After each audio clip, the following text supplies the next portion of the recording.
கர்த்தருடைய பரிசு நாமத்து மகிமை உண்டாவதாக. உங்கள் யாவருக்கும் ஆண்டவர் ரட்சகருமாகிய இயேசு கிறிஸ்துவின் நாமத்தினாலே என்னுடைய வாழ்த்துக்களை தெரிவித்துக் கொள்கின்றேன். நாம் தொடர்ந்து பார்த்து கொண்டு வருவதான வசனத்தை நாம் வாசிக்கலாம். இதில் விட்டோம் யாக்கோபுக்கு எழுதின நிருபம் 2ஆம் அதிகாரம் 4 வரைக்கும் பார்த்துருக்குறோமா? இப்போ 5 பார்க்கணும். 5வது படிமா, 5வது வசனம். பிரியமான சகோதரரே கேளுங்கள். எல்லாரும் என்ன செய்யுங்க? இப்போ கேட்குறீங்க. என்ன செய்கிறீங்க? இப்போ எல்லாரும் வாசிக்கிறத கேட்குறீங்க, கவனிக்கிறீங்களா? கவனிச்சிங்கன்னா நான் திரும்ப கேள்வி கேட்கும்போது பதில் சொல்லுவீங்க, இல்லைன்னா விட்டுடுவீங்க. சரியா? கவனிங்க, கேளுங்கள்.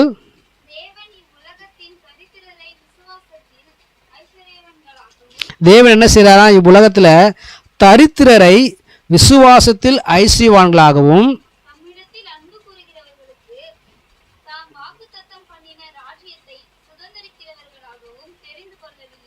அவர் என்ன செய்கிறாரா? தம்மிடத்தில் யாரெல்லாம் இயேசுவிடத்தில் அன்பு கூறுகிறாங்களோ அவர்களுக்கு அவர் வாக்கு பண்ணியிருக்கிறார். அந்த வாக்குத்தத்தை என்ன செய்கிறாரா? வாக்குத்தம் பண்ண ராஜ்யத்தை சுதந்திரத்தில் கொள்கிறவர்களாகவும் தெரிந்து கொள்ளவில்லையா? யாரெல்லாம் தேவனை நேசிக்கிறாங்களோ அன்பு கூறுறாங்களோ அவங்களுக்குலாம் என்ன இருக்குது? தேவனுடைய ராஜ்யம் இருக்குது. தேவனுடைய ராஜ்யம்னா பரலோகம் அவங்களுக்குலாம் நிச்சயமாக இருக்குது. யாரெல்லாம் கடவுள்கிட்ட அன்பு கூறுகிறாங்களோ அவங்களுக்கு என்ன இருக்குது? பரலோக ராஜ்யம் இருக்குது. நிச்சயமாக அவங்க என்ன செய்வாங்க? தேவனுடைய ராஜ்யத்துக்குள்ளார போவாங்க. எப்பொழுது? அன்பு கூறும் பொழுது. அதுக்கு முன்னாடி சொல்லப்பட்டது போல் இந்த உலகத்தில் தரித்திரராக இருக்கிறவங்களை என்ன செய்கிறாராம்? கடவுள் விசுவாசத்தில் ஐஸ்வர்யவான்களாக மாற்றுகிறார் என்று சொல்லி இங்கு பார்க்கிறோம். இந்த உலகத்தில் பார்க்கும் பொழுது நம்முடைய கணிப்பிலும் பார்க்கும் பொழுது இந்த உலகத்தில் 2 விதமான மனிதர்கள் தான் இருக்கிறாங்க. பொதுவாகவே எப்படி இருக்கிறாங்க? 2 தான். ஒன்று பணக்காரங்க, இன்னொன்று ஏழை. நடுத்தரமாக யாரும் கிடையாது. கேட்டால் சொல்லிப்பாங்க, நாங்களாம் மிடில் கிளாஸ் பீப்புள் சொல்லுவாங்க. அப்படி கிடையாது. அந்த ஹை கிளாஸ் பீப்புளை போய் கேட்டோம்னாக்கா என்ன சொல்லுவாங்க? நாங்கள் தான் யார்? உயர்வானவங்க சொல்லுவாங்க. கீழே இருக்கிறவங்க கேட்டாக்கா அவங்க நாங்கள் தான் தாழ்வான, மற்றவங்க எல்லாம் உயர்வானவங்க சொல்லுவாங்க. நடுத்தரமாக என்று ஒன்றும் கிடையாது. ஆனால் நம்ம என்ன செஞ்சுக்கலாம்? சொல்லிக்கலாம், அவங்களோட நான் மேலு, இவங்களோட நான் கீழே, ஆனால் நான் அவங்களோட மேலேன்னு சொல்லிக்கலாம். ஆனால் பொதுவாக பார்க்கும்போது இந்த உலகத்தை எப்படி இருக்கிறாங்க மக்கள்? 2 விதமாக தான் இருக்கும். ஒன்று என்ன செய்கிறாங்க? வசதி படைத்தவங்களாக இருக்கிறாங்க, அல்லது ஏழ்மை நிலையில் இருக்கக்கூடியவங்களா இருக்கிறாங்கன்னு சொல்லி பார்க்குறோம். ஆனால் இங்கே வசனம் என்ன சொல்லுது? தரித்திரருக்கு என்ன செய்கிறாரா? ஐஸ்வர்யத்தை தரும்படிக்கு கடவுள் விரும்புகிறாரு. எப்படிப்பட்ட ஐஸ்வர்யத்தை தர விரும்புகிறார் அவர்? தரித்திரருக்கு விசுவாசத்தில் ஐஸ்வர்யவான்களாக வந்து சில கடவுள் விரும்புகிறார். நம்ம இதில் ஐஸ்வர்யவான்களாக மாறணும், விசுவாசத்தில் தான் ஐஸ்வர்யவான்களாக மாறணும். இந்த உலகத்தில் இருக்கிறதான பொண்ணாலும் பொருளாலும் ஐஸ்வர்யவான்களாக மாறினா அதனால் ஒரு பிரயோஜனமும் கிடையாது. ஆனால் இங்கே இருக்கிறவருக்கு என்ன செய்யலாம்? சந்தோஷமாக இருக்கலாம். ஆனால் அதன் பிறகு என்ன கிடையாது? நமக்கு அது நிரந்தரம் கிடையாது. நல்ல இப்போ ஒரு பெரிய வசதியானவங்களாக இருக்கிறோம், நல்ல ஒரு மெத்தை வீடு கட்டியிருக்கிறோம். இப்போ இதான் கட்டிகிட்டு இருக்கீங்க. நீங்கள் கட்டினவங்கள சொல்கிறேன் நான். நல்லா செய்கிறாங்க, மெத்தை வீடு கட்டிகிட்டு இருக்காங்க.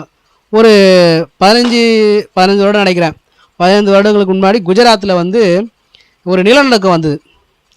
அப்போ வந்து நிலநடுக்கம் வந்ததில் ஒரு சின்ன பையன் என்ன செய்கிறாங்க? நல்லா குழுக்குள்ளே இருக்கான் அந்த பையன். அவனை பார்த்து பேசுகிறாங்க, உங்கள் வீடு எங்கே இருக்குது அப்படி சொல்லி கேட்குறாங்க. எங்கள் வீடு இல்லை, இடிச்சு போயிடுச்சு. நீங்கள் எப்படி இருந்தீங்க? எப்படி சந்தோஷமாக இருந்தீங்களா, கஷ்டப்பட்டீங்களா கேட்கும்போது அவன் சொன்னானா, இது வரைக்கும் என்ன செஞ்சதே இல்லை, வெயிலை பார்த்ததே இல்லையா. என்ன செய்யலை?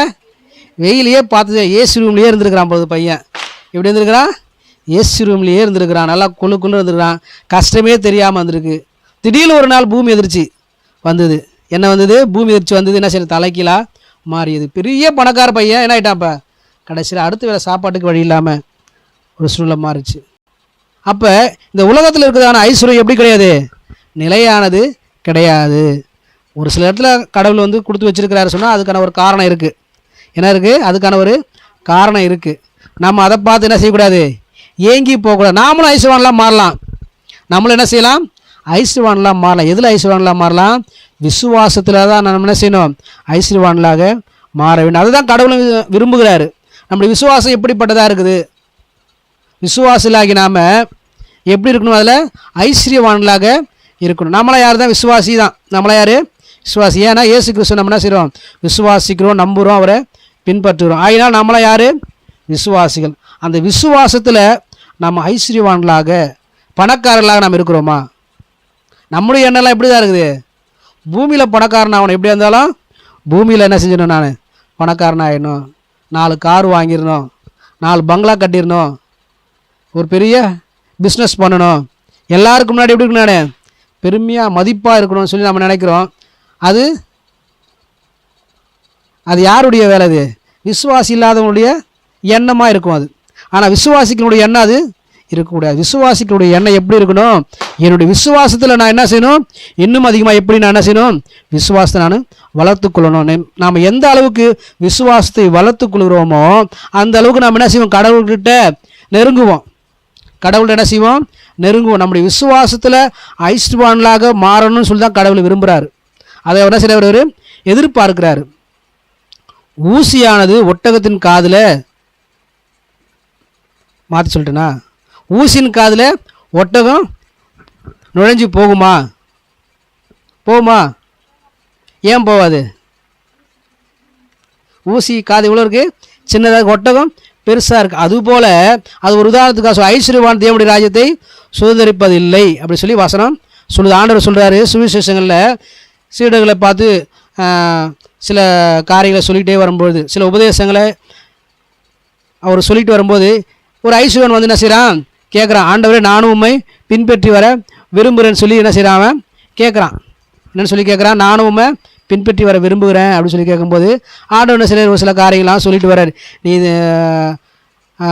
கட்டளைகள்லாம் கடைபிடிச்சிட்டு வரையா, என்னென்ன கட்டளை இருக்கலாம் தெரியுமான்னு செய்யுமா, அவனை சில அந்த கட்டளைலாம் பதில் சொல்லிகிட்டே வரான். சொல்லிகிட்டே வரும்போது நம்ம தான் என்ன செய்கிறவங்களா இருக்கிறோம், முகத்தை பார்க்குறவங்களா இருக்கும். நம்ம எப்படி செய்கிறோம், முகத்தை பார்க்குறோம். முகத்தை பார்த்து சந்தோஷமாக இருந்தால் அவங்க வீட்டில் ஏதோ சந்தோஷமான நிகழ்ச்சி நடந்திருக்குன்னு நம்ம நினைப்போம்.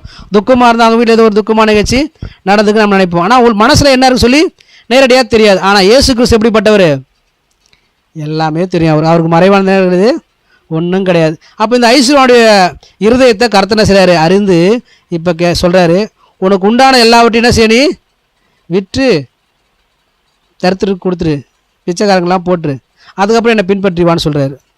அவன் என்ன செஞ்சானா, அப்படியே மனசு ஒடிஞ்சு.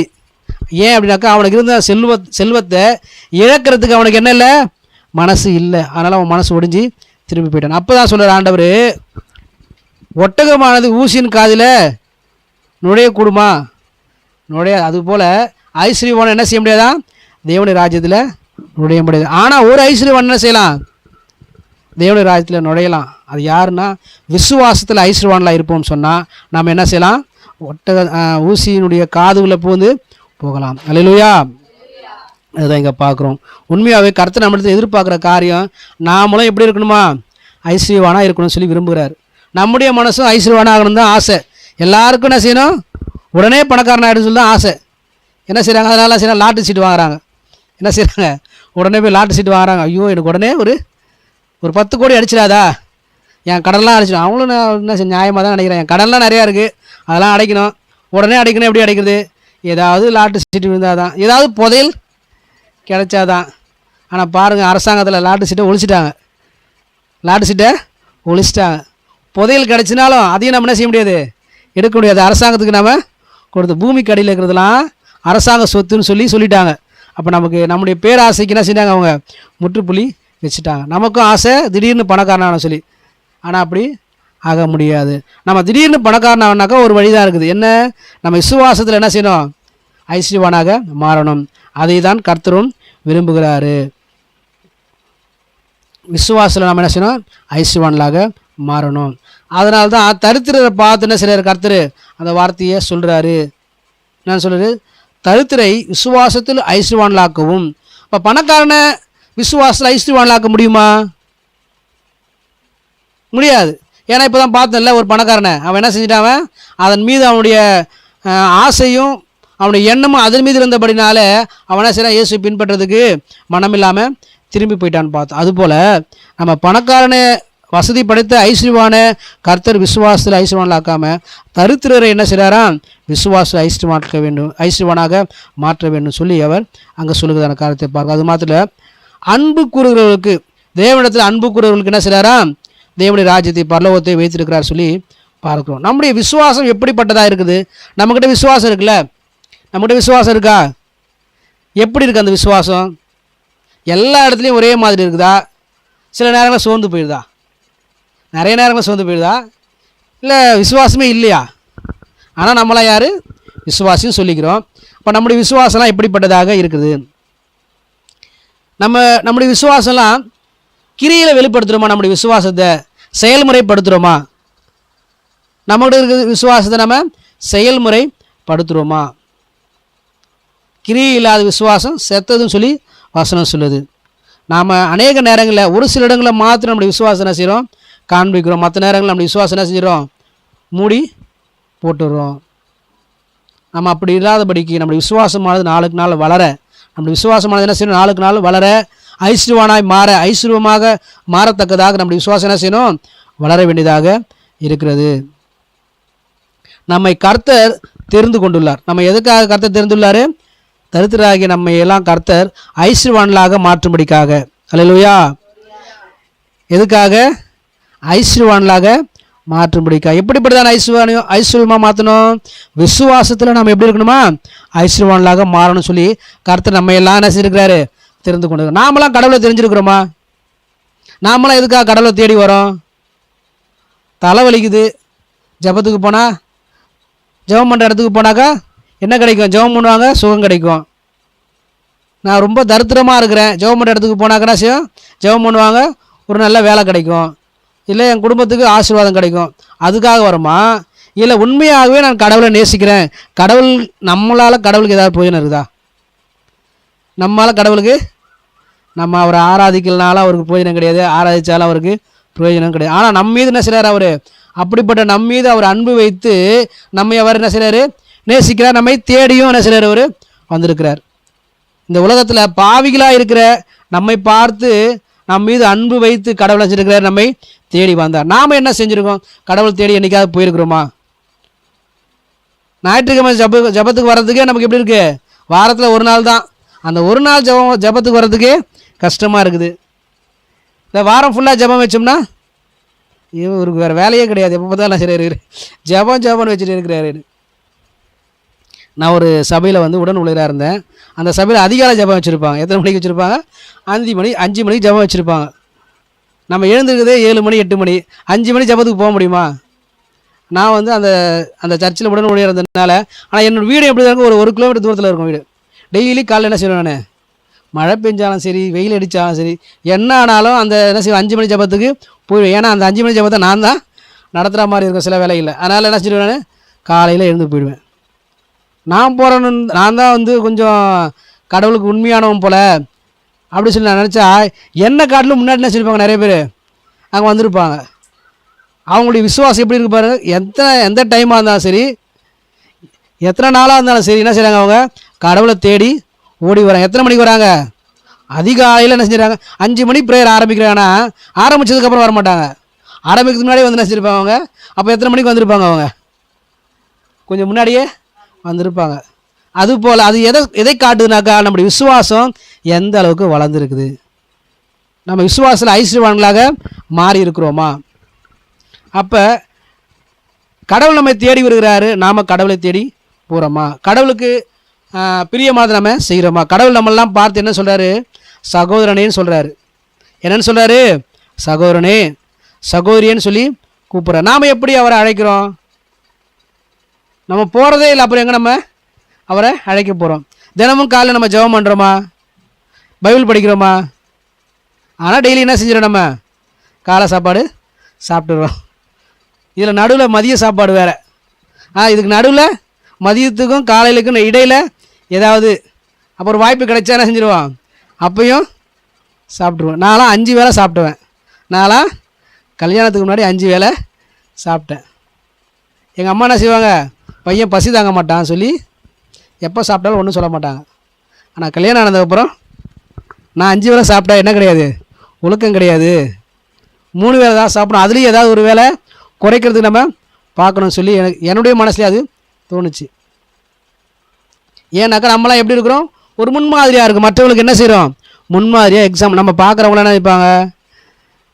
அதை நம்ம உணர்ந்து நம்ம செயல்படணும். அதனால தான் சொல்கிறோம், நம்மளாம் என்ன செய்யணும்? விசுவாசத்தில் நாளுக்கு நாள் என்ன செய்யணும்? ஐஸ்வர்யவான்களாக வளரணும். அதை தான் என்ன செய்கிற கர்த்தரும் விரும்புகிறார் சொல்லி பாருங்கள். ஆகையினாலே நமக்கு கிடைத்ததான நேரங்களில் கடவுளுடைய சமூகத்தில் நாடி தேடி ஓடி வர பிரயாசப்பட வேண்டும். நம்மை தேடி வந்ததான தெய்வத்தை பார்த்து நாம் என்ன செய்யணும்? அவரை தேடி ஒவ்வொரு நாளும் நம்ம கிடைக்கிறதா நேரங்களில் நாம் போகணும்னு சொல்லி பார்க்கிறோம். உலகத்தில் பணக்காரர் தரித்திரன்னு சொல்லி 2 பிரிவினர் இருக்கிறாங்க. இருந்தாலும் கர்த்தர் தரித்திரரை மாத்திரம் என்ன செய்கிறாரா? விசுவாசத்தில் ஐஸ்வர்யவான்களாக வேணும்னு சொல்லி தெரிந்து கொள்கிறாரு. நாம் நம்முடைய விசுவாசம் எப்படி உள்ளது என்று நாம் ஆராய்ச்சி பார்க்குறோமா? அதை யோசித்து பார்த்துருக்கோம். என்றைக்காவது என் விசுவாசம் எந்த அளவுக்கு இருக்குது, நான் விசுவாசத்தில் குறைவாக இருக்கிறேனா, இல்லை விசுவாசத்தில் நான் ஒவ்வொரு நாளும் வளர்ந்துக்கிட்டே போகிறேனா? விசுவாசம் சொன்னால் நமக்கு கொஞ்சம் ஒரு கண்மூடித்தனமாக இருக்கும். விசுவாசம் சொன்னால் எப்படி இருக்கும்?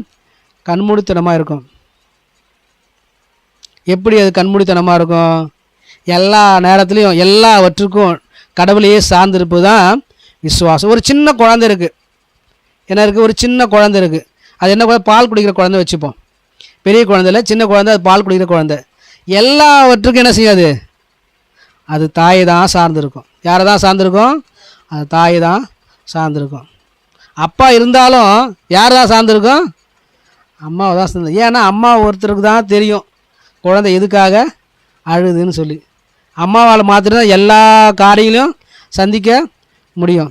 அப்பா என்ன செய்கிற? குழந்தை அழுதுன்னு சொல்லி தோல் மேலே தூக்கி போட்டு தட்டினாலும் கொஞ்ச நேரம் அழுகை நிறுத்தும், அதன் பிறகு திரும்ப அழுக ஆரம்பிக்கும். அவருக்கு புரியாது ஏன் குழந்தை அழுதுன்னு சொல்லி. ஆனால் தாய்க்கு என்ன தெரியும்? எல்லாமே தெரியும். அதுபோல் நம்முடைய விசுவாசமானது எப்படி இருக்குது? எல்லா நேரங்களிலும் கர்த்தரையே சார்ந்து இருக்கக்கூடிய அளவுக்கு நம்முடைய விசுவாசம் இருக்குதா? அல்லது சில காரியங்களை மாத்திரம் கர்த்தரை சார்ந்திருப்பேன், சில காரியங்கள் என்னுடைய பர்சனல் தனிப்பட்ட விஷயத்துக்கு நான் என்ன செய்ய மாட்டேன்? கடவுளை சார்ந்திருக்க மாட்டேன், அப்படி இருக்குதா? நம்முடைய விசுவாசம் எல்லாவற்றிலும் கர்த்தரையே சார்ந்திருக்கும்படியாக இருக்க வேண்டும். அல்லேலூயா. நம்முடைய விசுவாசம் எப்படிப்பட்டது என்று சொல்லி நாம் ஒவ்வொரு நாளும் அதை யோசித்து பார்க்க வேண்டும், தியானித்து பார்க்க வேண்டும். உலக காரியங்களில் ஐஸ்வர்யவான்களாக ஆக விரும்புகிற நாம் விசுவாச காரியங்களை ஐஸ்வர்யவான்களாக விரும்புகிறோமா? இன்றைக்கி எல்லோரும் என்ன செய்கிறாங்க? எதில் தான் ஐஸ்வர்யவானாக ஆகணும் விரும்புகிறாங்க?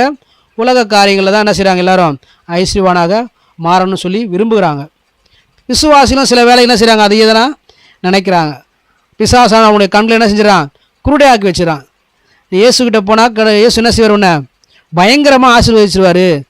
இயேசு என்ன செஞ்சிருவார்? உன்னை பயங்கரமாக ஆசீர்வதிச்சிருவார். நீ என்ன செஞ்சிடலாம்? நல்லா வசதியாகிடலாம், பெரிய பணக்காரனாகிடலாம், கஷ்டமே தேவையில்லை. என்ன செய்ய? நீ கஷ்டப்படவே தேவையில்லை, ஜெபம் பண்ணாலே போதும், ஆண்டவர் உனக்கு என்ன செஞ்சிருவார்? ஆசீர்வாதத்தை கொடுத்துருவார் சொல்லி பிசாசு என்ன செஞ்சுருக்கான்? எல்லார் கண்ணையும் என்ன செஞ்சுருக்கான்? குருடாக்கி வச்சுருக்கான். அதனால என்ன செய்கிறாங்க? கிறிஸ்தவங்களாக மாறி இருக்க நம்மளை பார்த்து மற்றவங்க ஏளனமாக பேசுகிறாங்க. நீ ஏசுன்னு போனீங்க, இயேசு உனக்கு என்ன தந்தார்? இயேசு உனக்கு என்ன தந்தார் சொல்லி கேட்குறாங்க. அவங்ககிட்ட நம்ம என்ன செய்கிறோம்? நம்முடைய தரித்திர நிலைமையை பார்த்து அவங்ககிட்ட இயேசு எனக்கு ஒன்றுமே தரலன்னு தான் சொல்லணும். வேறு என்ன சொல்ல முடியும்? இயேசு நமக்கு தந்தது என்னது? ஐஸ்வர்யத்தை தந்துருக்கிறாரு. என்ன தந்துருக்கிறாரு? ஐஸ்வர்யம் தந்துருக்கிறார். என்ன ஐஸ்வர்யம்? விசுவாசத்தில் ஐஸ்வர்யம், நம்பிக்கை. நம்ம இதுக்கு முன்னாடி எப்படியா நம்பியிருக்கிறோமா? அது போல் மற்ற மனுஷனை யாரையா நம்பியிருக்கிறோமா? யாரையும் நம்பினது. ஆனால் ஒருத்தரை மட்டும் நம்புகிறோம். எப்படி நம்புகிறோம்? முழுமையாக நம்புகிறோம். இயேசுவை மாத்திரம் நம்ம முழுமையாக நம்புவோம் சொன்னால் அதுதான் விசுவாசம், அதுதான் வளர்ச்சி. உங்களுடைய வாழ்க்கையில் ஒவ்வொரு சூழ்நிலையிலும், ஒவ்வொரு நேரங்களிலும், காலங்களிலும் எப்பேற்பட்டதான ஒரு நிகழ்ச்சியாக இருந்தாலும், எப்பேற்பட்டதான ஒரு சூழ்நிலையாக இருந்தாலும் அவைகளில் நாம் இயேசுவை மாத்திரம் நம்புகிறோமா? அப்படி நம்புவோம் சொன்னால் நம்முடைய விசுவாசம் என்ன செய்யுது? வளர்ந்து வருது, ஐஸ்வர்யவானாக மாறிக்கொண்டே வருது. விசுவாசத்தின் தகப்பனாகிய ஆபிரகாமை குறித்து பார்க்கும்போது அவனுடைய வாழ்க்கையில் அவனுடைய விசுவாசத்தை சோதிக்கும்படிக்கு ஆண்டவரே என்ன செய்ய ஒரு சோதனையை அவனுக்கு உண்டு பண்ணுறார். அந்த சோதனை அவன் என்ன செஞ்சான்? ஜெயித்து அவன் பெரிய விசுவாச வீரனாக, விசுவாசின் தகப்பனாக மாறினான். அதுபோல் நம்முடைய வாழ்க்கையில் கூட நாம் விசுவாசத்தில் ஐஸ்வர்யவானாக மாறும்படிக்கு அநேக சூழ்நிலைகள் வருது. இப்போ பணக்காரனாக ஆகணும், நல்லா வசதிப்படுத்த மாதிரி ஆகணுனாக்கா நம்ம என்ன செய்கிறோம்? தினமும் என்ன செய்கிறோம்? வேலைக்கு போகிறோம். தினம் வேலைக்கு போகிறோமா? தினமும் என்ன செய்கிறோம்? வேலைக்கு போகிறோம். அந்த வருமானம் பத்தலை, என்ன செய்வோம்? திரும்ப ஓவர் டைம் பார்ப்போம். என்ன செய்வோம்? Over time. எதுக்கு? இந்த பணம் பத்தலை, இன்னும் கொஞ்சம் பணம் என்ன செய்யணும்? தேவைப்படுதுன்னு ஓவர் டைம் பார்ப்போம். அதுக்கப்புறம் என்ன செய்வோம்? நைட்டும் கொஞ்சம் சேர்த்து என்ன செய்யலாம்? பார்க்கலாம். அந்த பணம் என்ன செய்யலை? பத்தலை, நைட்டும் கொஞ்சம் சேர்த்து. எதுக்காக? இதெல்லாம் சீக்கிரமாக என்ன செய்யணும், எப்படியாவது வசதியாக மாறணும், ஐஸ்வர்யவானா மாறணும், பணக்காரனா மாறணும் சொல்லி நம்மளால் எந்தெந்த வழியெல்லாம் இருக்கோ எல்லா வழியும் என்ன செய்யணும், நம்ம முயற்சி பண்ணி பார்ப்போம். பார்க்குறோமா இல்லையா? எதுக்கு பார்க்குறோம்?